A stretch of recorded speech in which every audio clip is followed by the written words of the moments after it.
The opinions expressed are those of the host. The material is for informational purposes only. It does not constitute investment advice, and it is not intended as an endorsement for any specific investment. Visit crestmontpw.com for more details. Welcome to the Ascent, brought to you by Crestmont Private Wealth. My name is Sam McGee. I'm the CEO and owner of Crestmont. We have offices in Houston, Texas, and Boerne, Texas. We can be found at info@crestmontpw.com. Today, I've got a special guest, Michael Ethridge.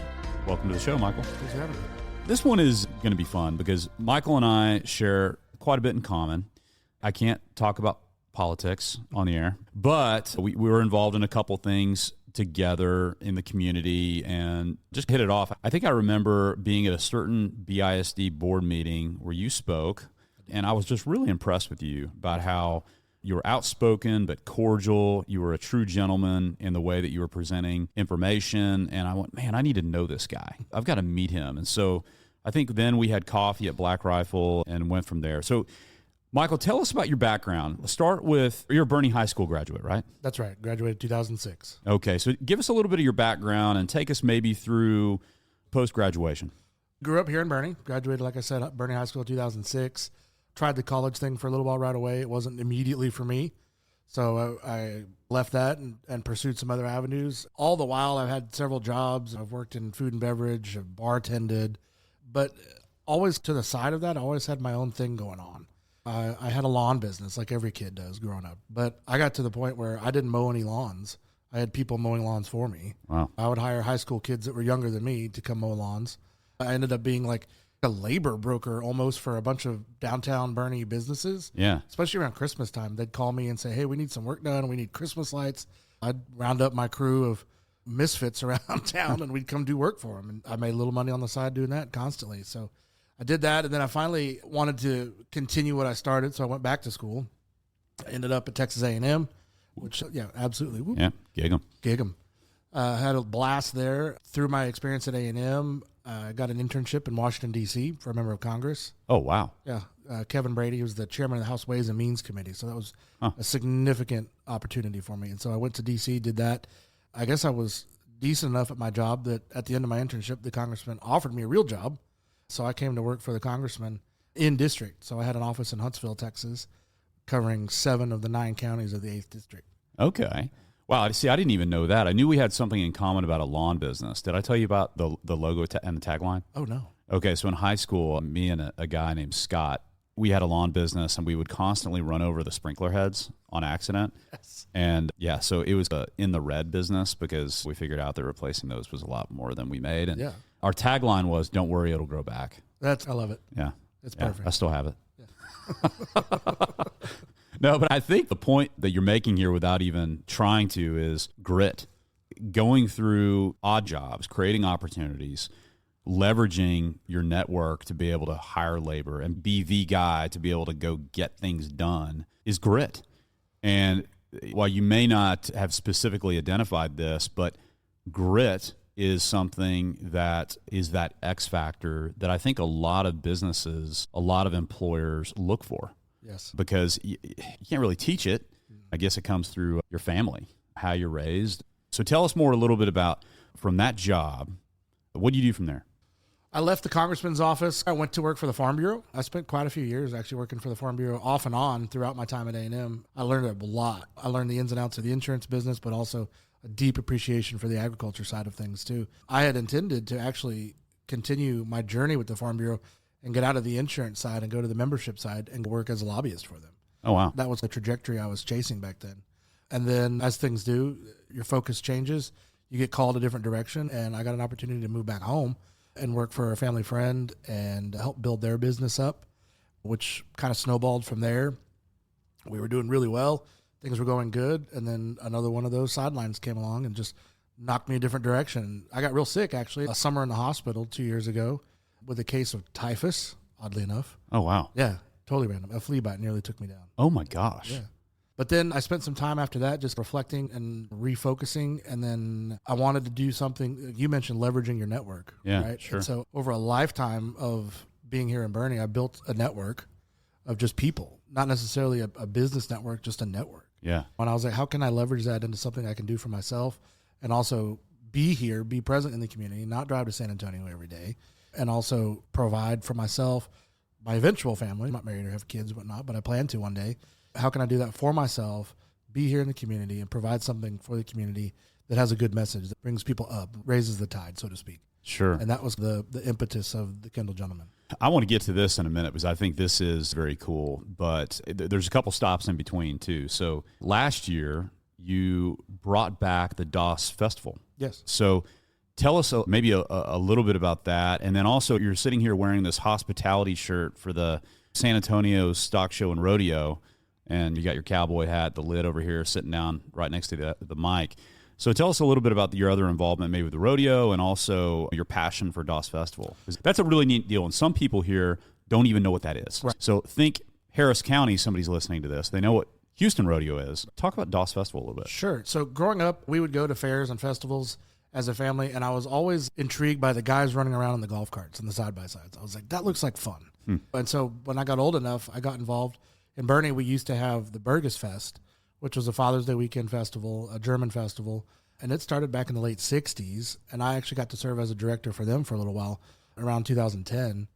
I left that, went back to school and everything, but when I came back, Burgess Fest had died out. They had COVID hit them, and they had all kinds of problems, and we don't need to go into that. But there was a group of us that said, we have to have that. Yeah. We have to have that festival. Big part of the character of the town. Yeah, it really is.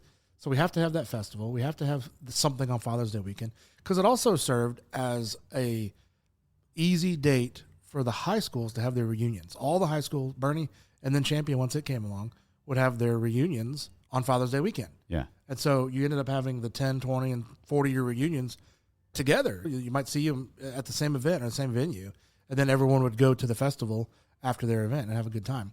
So I was part of a small group that met a couple years ago that wanted to put something together, and over the course of 2 years, it finally took shape, and we got our letter from the IRS saying that we're an official 501c3 last March. A big deal. And that was our kind of go or no-go moment, and we said, let's go. So we put together a Father's Day weekend festival in a matter of 6 weeks last year. Goodness. And you're on the hospitality committee for the rodeo for San Antonio. Yeah, I grew up going to the rodeo again, and I had a good friend of mine that's been hounding me for 15 so years to get involved in the rodeo, and I finally did in 2020. And I joined the hospitality committee down there. There's 250 of us on our committee, over 6,000 volunteers altogether that put on the rodeo, 18 days of rodeo. And I joined the committee, and I now serve as one of the subcommittee chairmen actually on the hospitality committee. Wow, very impressive. I do want to talk about your Kendall Gentleman here in a moment, but I want to point out something here. So you said you graduated in 2006, right? Okay. And then you went to A&M. When did you go? What time did you go to A&M?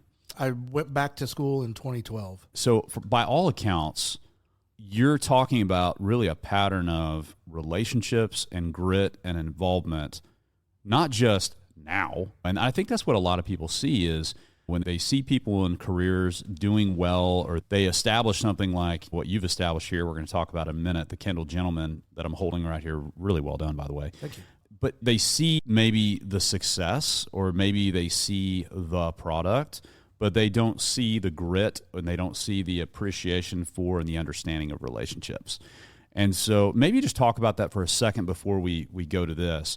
If you were speaking to someone who's graduating now or has just graduated, what advice would you give them? One thing I learned in preparing for my internship was everyone knows the phrase, it's not what you know, it's who you know. They taught us it's one step further than that. It's not what you know. It's not who you know, it's who knows you, right? And so the ability to go into a room or a group of people and just make yourself known, and not necessarily be the center of attention kind of thing, but be able to work a room, know people, and develop personal relationships. Like find some common ground with these people, find some connection that you share.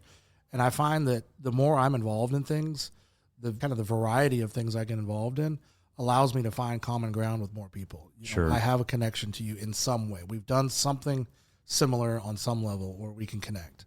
Sure, and that's pretty much our story, which I didn't even know you went to A&M until now. Yeah. That's great. But yeah, tell us about what started the Kendall Gentleman. So what I'm holding in front of me here is the second issue, and beautiful spread here, by the way. And tell us a little bit about the focus of this and why you started. What drove you to start this, and what is it? I was looking for a new opportunity, right? Like I mentioned, something I could do here locally and raise the tide. And I had some encouragement from some friends that used to be in the publication business. They're like, you should do this. And I said, I don't know the first thing about it. But I dove in. I did my research. I put together the infrastructure. I found a graphic designer to help me with layout and advertising. I found a really awesome photographer to do principal photography for me. Yeah, relationships, right? Absolutely. Yeah, these are people I already had connections to, and I just called on them and said, hey, you want to do this? And so we put it together. We made it happen. The goal of the magazine, I mentioned earlier, was raising the tide. This is raising the tide of men in Kendall County. This is restoring the spirit of the masculine man, not being afraid to shy away from being a man in today's society, because way too often we see people trying to minimize that and take you down just for being a man. And I'm not here for that, and I don't want to stand for it. And I want to promote the man. I want to build the man up, especially here in Kendall County. Oh, I love that.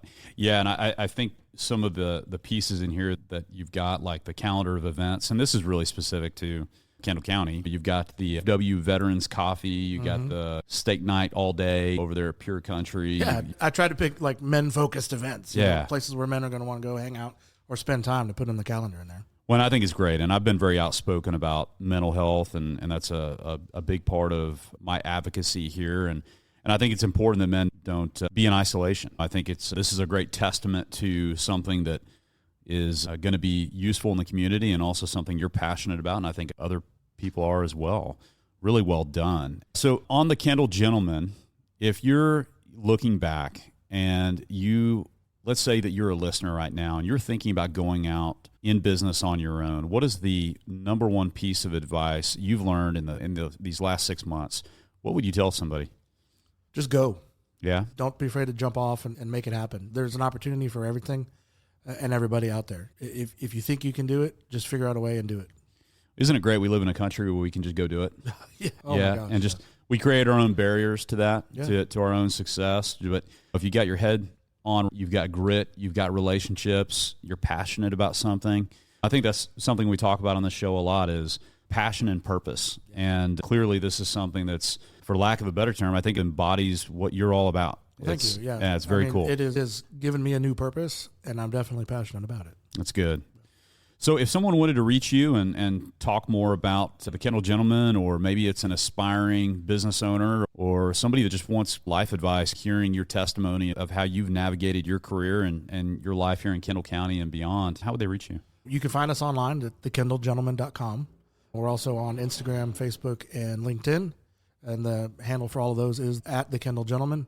And then, of course, you can email me directly at Michael, Michael, at thekendallgentleman.com. Excellent. On the Ascent, we talk a lot about entrepreneurship, business, career paths. And the reason I sought out Michael to be on the show today is because he really has a great story. And we're seeing the product from that story today in his Kendall Gentleman that he started recently. But I think it's really good for our listeners that maybe are younger or maybe are adults that have kids to hear, how you get there. It's not by accident. Grit, relationships, hard work, and passion and purpose. Thank you, Michael, for being on the show. Thanks, Sam. Appreciate it. Have a good weekend, and God bless.